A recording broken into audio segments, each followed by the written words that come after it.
Shame on me. I bought a small machine, unseen and not even knowing the brand. Luckily it is a Singer, but it's stuck. Humor me. Let's say this machine is a Singer 24 in working condition. But it's not. The 24 was initially meant to be a machine for industrial use. Compare it to the size of this 1925 3132.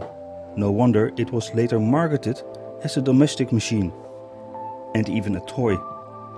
Did you know that the later Singer 20 toy, or So Handy, was based on the 24? It is a single thread chain stitch sewing machine made between 1888 and the 1940s.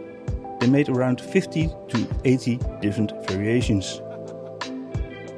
This machine has the 24-7 badge. The serial number dates this machine to 1913. Underneath the bed is the lever for the stitch length, for 4 to 12 stitches per inch, if it works. Almost every 24 needs the 24 by 1 needle, also known as the DHX1. It sits with the flat shank facing right. The thread goes through the needle from left to right. Usually I carry on by telling you how to thread every machine, but there are so many variations I can only show you how to thread this machine, the 24/7.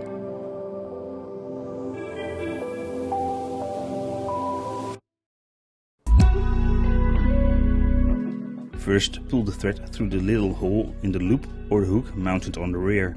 Then towards this V-shaped wires and down, past the tension assembly on its right side. There should be a stud underneath the tension unit, past the thread below it. Up along the left side of the tension unit towards the V-shaped thing. Go left and under this clip, through the little hole on top of the needle bar. Behind the second tension unit towards the needle.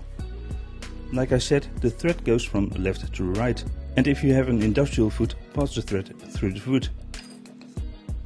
Now you can sew. There is no bobbin for a lower thread. Note, I'm a novice too. This is my first Model 24 and I haven't sewed anything with it yet. Nearly every Singer sewing machine works by turning the balance wheel towards you. Not with the Singer 24. Move the wheel away from you, not towards you.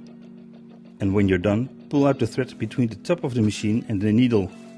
Then release the material from underneath the presser foot. There's a third thing too. Oil it. Even this tiny sewing machine needs oil, like every other. The lack of oil is probably the main reason mine is completely frozen. There are at least 22 oiling points according to the user manual.